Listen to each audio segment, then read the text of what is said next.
guys, what is up? Welcome back to my channel and welcome to a makeup get ready with me at my altar. Yes, you're probably wondering, what the F, Andy? Well, you know what? We're switching up the scenes here. I feel like I need to jumble up the energy a little bit. Not that I'm already not jumbled up enough. However, we got the natural daylight. I want to sit down at my altar in my comfort space because not only are we going to be doing a makeup get ready with me, I'm going to be channeling basically a message for you guys on a question that I have been getting asked.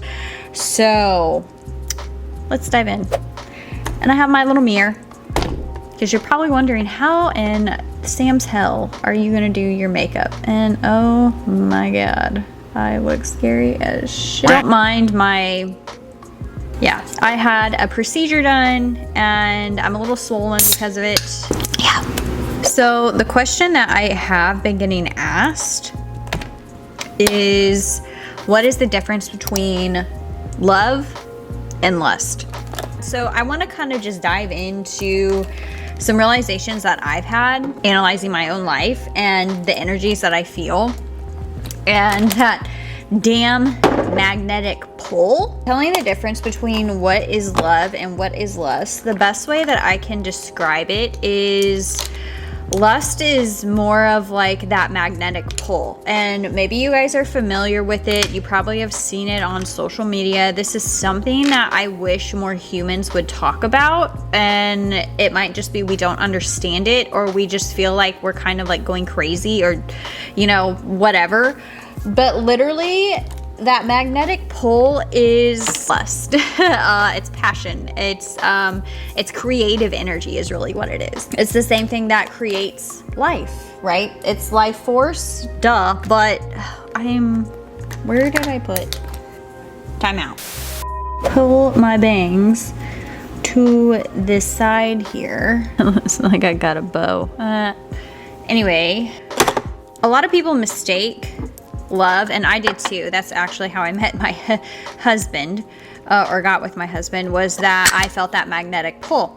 And it's that magnetic pull is a resonance of energies. I feel like it's the universe's cruel joke of setting us up to be wildly attractive to people who are going to be our greatest teachers, to give us the biggest spiritual awakening, right?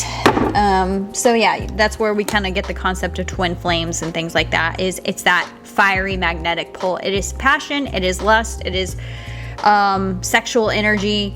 It's the energy of life. It's creation, pretty much. And when people get together with that spark initially, it creates wildfire. I don't even know how to describe it. It's euphoric, it's awakening. It is like a spiritual experience in itself. When you get people uniting or having passionate, you know what, adult time with that energy.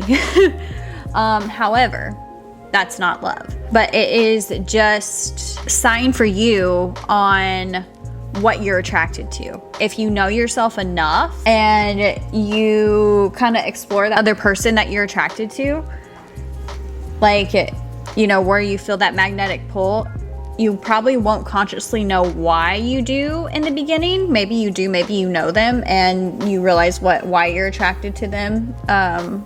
Your energy is like picking up on their energy. Maybe you do, but if you don't, if you analyze it, you'll probably come to find that they have qualities that remind you of like home or love, or what your nervous system recognizes as love. And a lot of people, that is an intense energy of, we'll say, anxiety or something of that nature, but it's just an elevation of energy. It is a really big elevation of energy, and that's why you're drawn to it, is because essentially life wants to live. Right? So you're going to go where the energy pull is, and regardless of what is causing that pull, probably mostly what, you know, twin flames would call what attracts them is like the trauma bond or whatever like that. That's where you get that, is people's trauma resonating with one another, and that's why you get such like passionate relationships, but also very toxic. They don't all have to be like that though. It's just like, what's your story, you know? Why do you have the energies that you do? Anyway, but you get the idea of what I'm talking about here. What basically happens, and what I've come to find, is I'll be living my hot girl life, especially, and I'm just, for context, guys, I've only had this magnetic pull with 3 people in my entire life. 3 people. 3, you know, one of them being my husband, and then 2 other people I didn't end up getting with, but 2 of them that I felt that pull. And it's like a conscious rewiring or a choice to not go after that pull. Even though it's there, you're just recognizing that that's your biology, that's your human body energy in it, drawn to that other person. Your body is literally like trying to do what the body does, evolution or something like that, and is pulling to where energy is pulling it. That's the best way that I can describe it. It's trying to keep itself alive. Okay, so I really do feel like that magnetic pull confuses a lot of people, not necessarily even trying to, like, you know, recognize what it is, but it's confusing because sometimes it almost feels like a soul recognition, and it feels like destiny in that sense too. Like you're just like destined to be with this person that you feel this pull with, and that it's like a soul connection. So it does feel really confusing because you essentially are, because of the like energies. It's like this spiritual connection almost, and it's super intense. So it can be very intimidating as well too. It's like you've known this person forever, and you could have just met. It's this weirdly insane draw towards somebody. It doesn't make sense. It doesn't make sense at all. Your bodies and your biology are basically just like attracted to one another.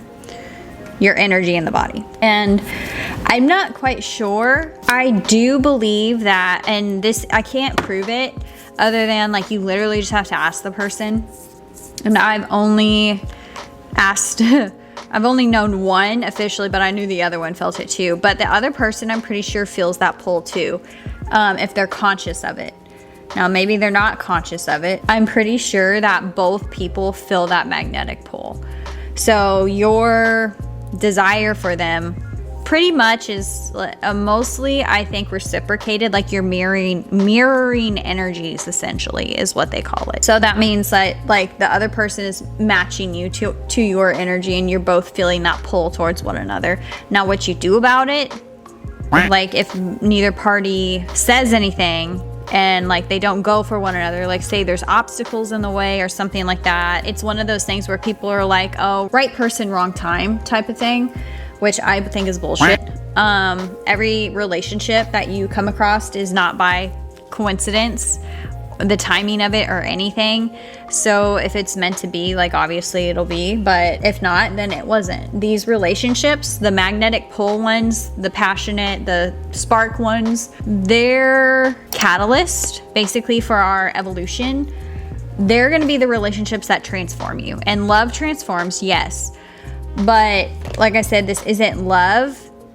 Not that it can't develop into love, but these are the biggest transformative relationships, because if you think about what creation actually is, and this is creative energy, lust, life force, passion, it's what births things into existence. Essentially, it's creativity. Side note, if you're like a very creative person, it's that same energy. You're just channeling that energy into creating physical things rather than a child. It's like that creative energy with source, pretty much. That's the best way that I can describe it. We'll call it inspiration.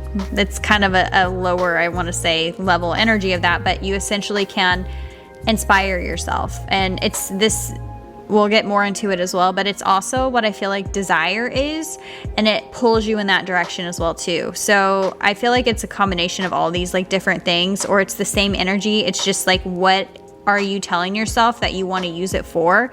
Most of the time when we feel that energy towards another person, that life force creative energy, most people channel that with sex, not gonna lie, or the adult activity. We'll just say that. That's what they kind of correlate it with.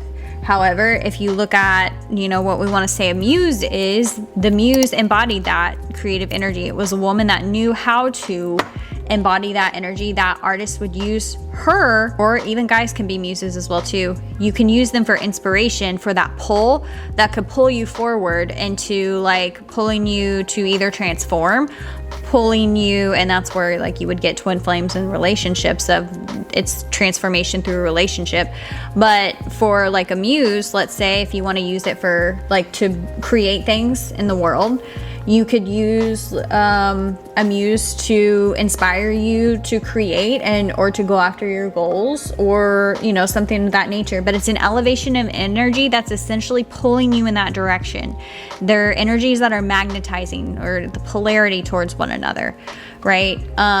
So you have to have kind of like this special little cocktail of energies to be able to do it. And a lot of the times women will, I say a lot of the times, I think it's pretty easy to channel. Like Marilyn Monroe, she could channel that energy. Once you learn how to actually do it and manifest with it and direct it to create or to inspire, it's pretty easy. You train your body to essentially recognize what it is, and it like is a pretty much, I don't want to call it an entity, but it takes over your body. It takes over your body and your mind, and it literally is kind of like this flow of like a spiritual experience. It's pretty crazy, I'm not gonna lie. But because that is such an intense, strong energy, if you're not conscious of it, how do I want to say this? You have to be conscious of it to direct it and to create what you want. Otherwise, like, it will take over your life. That pull will take over your life, and you'll be attracted to whoever that pull is for. It'll become an obsession pretty much, and it'll be like where you can't get that person out of your head. They're literally like in your subconscious, and it's not your fault. It's just what ends up happening because the mind becomes obsessed with it. It sees that as like the life force. It sees it as an elevation of energy. You're using that person. I'm kind of going into more of like the seduction aspect of it, but you're using that person to provide something within yourself that you're not fulfilled in your life. For a lot of humans, just look to their external world and realize or think that that pull is coming from somebody else, which it essentially it's kind of is, but it's created within you pretty much, but you're seeing it reflected back in another person, and you're identifying them as the reason that you are feeling this way. Your subconscious is like wanting to join with them. You want to be with them. It's that obsessive feeling, that pull towards them pretty much hijacks your body and your mind. If I'm making sense here. Now I'm using highlighter by Anastasia. I freaking love this stuff. Yeah. So, but yeah, I was talking about seduction. That's what I was talking about. If you want to learn more about seduction, research Robert Greene, I think is what his name is. He's really, really good on talking about the different archetypes. He called them seducers. Basically, they're different energy types that kind of like spark different things. So like a siren energy, like a woman who seduces people through siren type energy, does it through beauty, does it through intricate like sensory overload. This person, or even just seducing in general, creates sort of a fantasy, kind of like an escape from life pretty much. And that is pretty enticing for most people because of the way life is right now. Things can be very mundane, things can be very stressful, so you're looking for any kind of escape, and a lot of the times we find that through relationships or other people. And so seduction is basically like this little play fantasy that you have in your head, like this cat and mouse game with this other person, and it's very exciting, very thrilling. But of course the game will be over once, you give in, if you give in. And that's the same thing with the muse. That spark, that initial energy in the beginning, and most of you guys will probably recognize this as the honeymoon phase, that ends. That cocktail of hormones you feel in the beginning, it's just there to draw you together.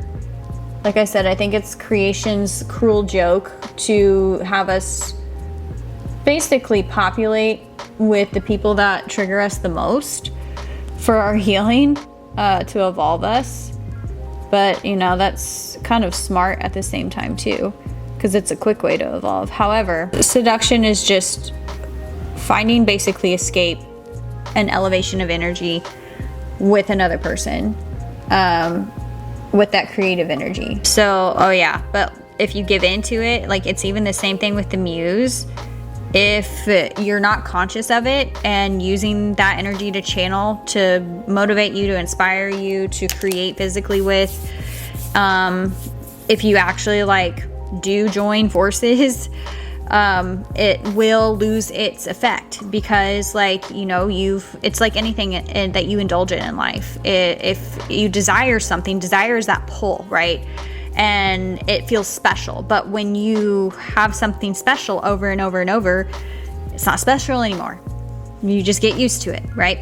So you're used to that elevation and energy, and so therefore you will look for an even more elevation of energy, if I'm making sense. So you have to keep that spark alive, pretty much. Just like with any relationship, you have to keep it alive.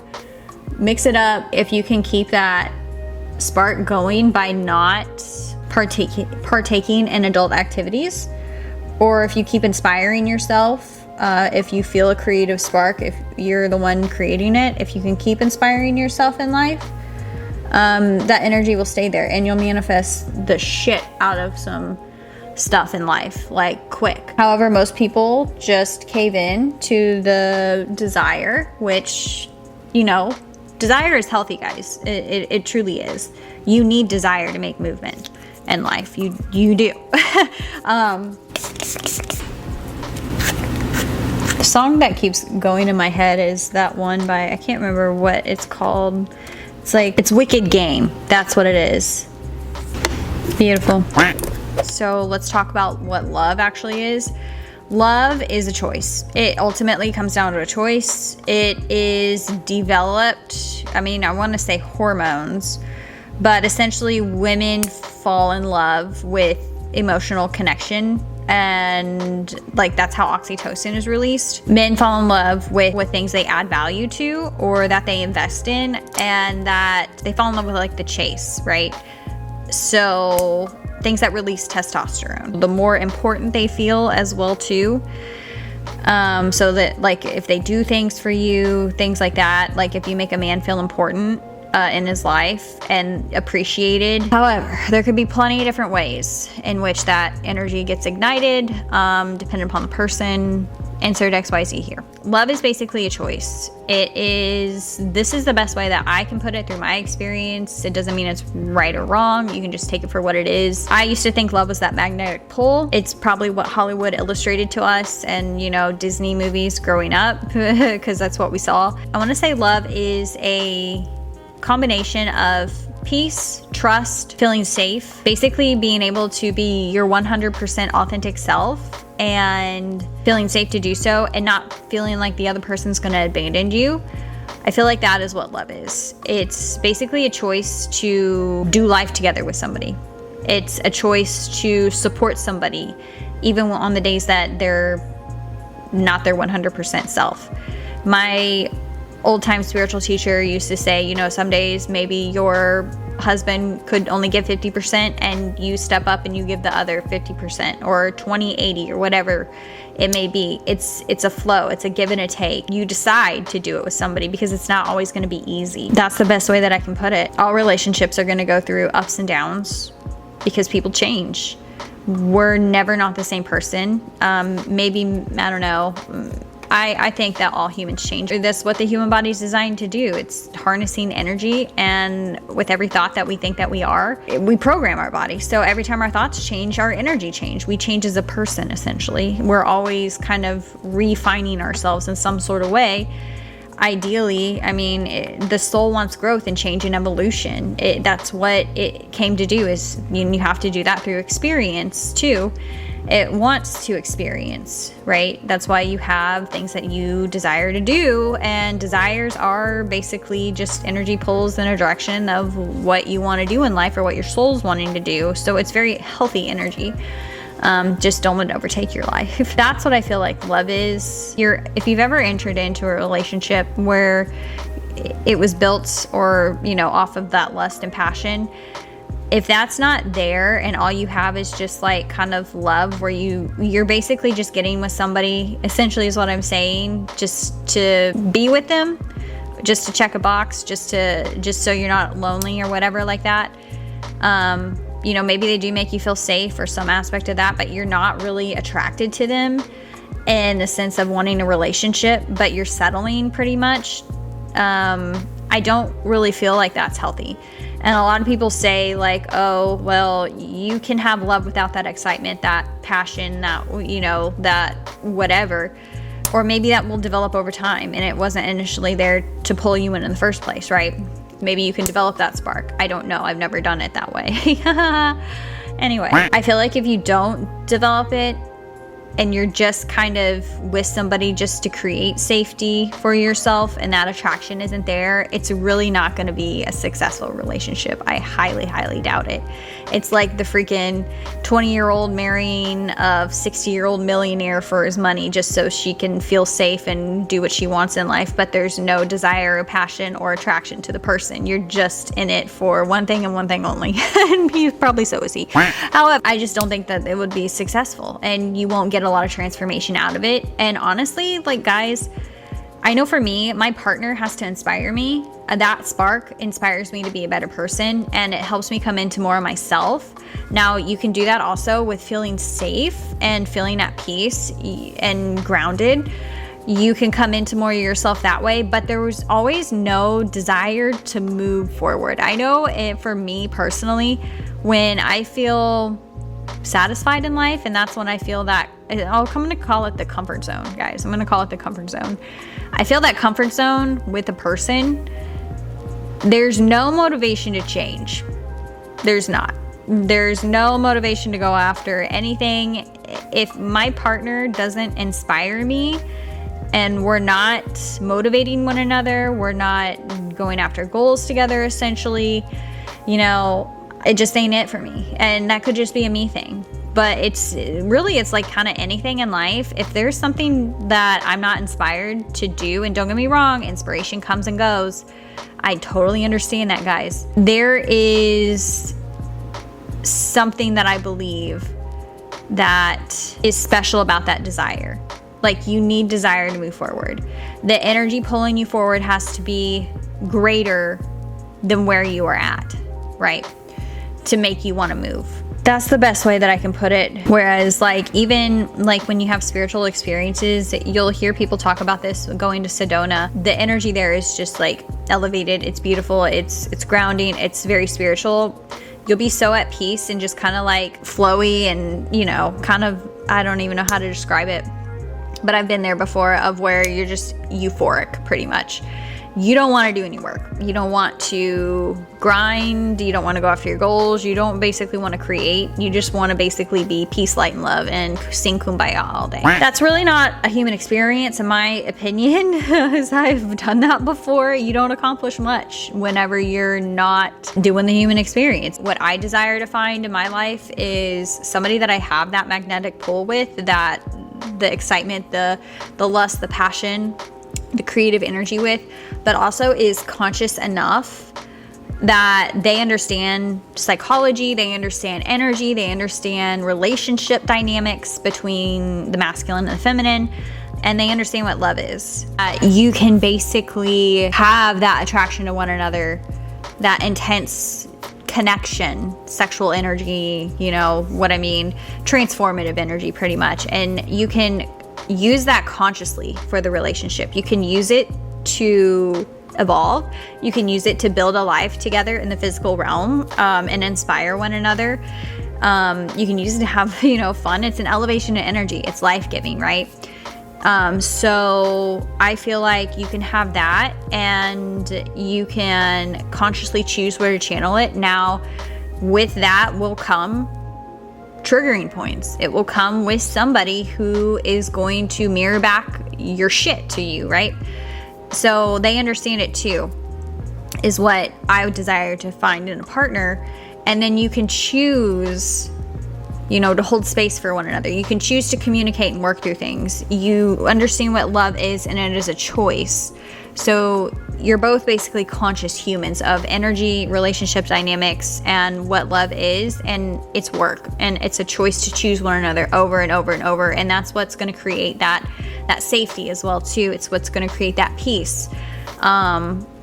So you'll have the safeness with somebody and love, but you'll also have that connection, that passion, that wildfire feeling. It just takes two people to make it work, essentially.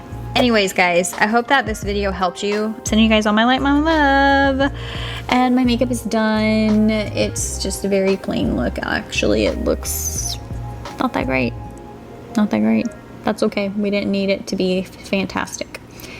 I will chat with you guys later. Satnam.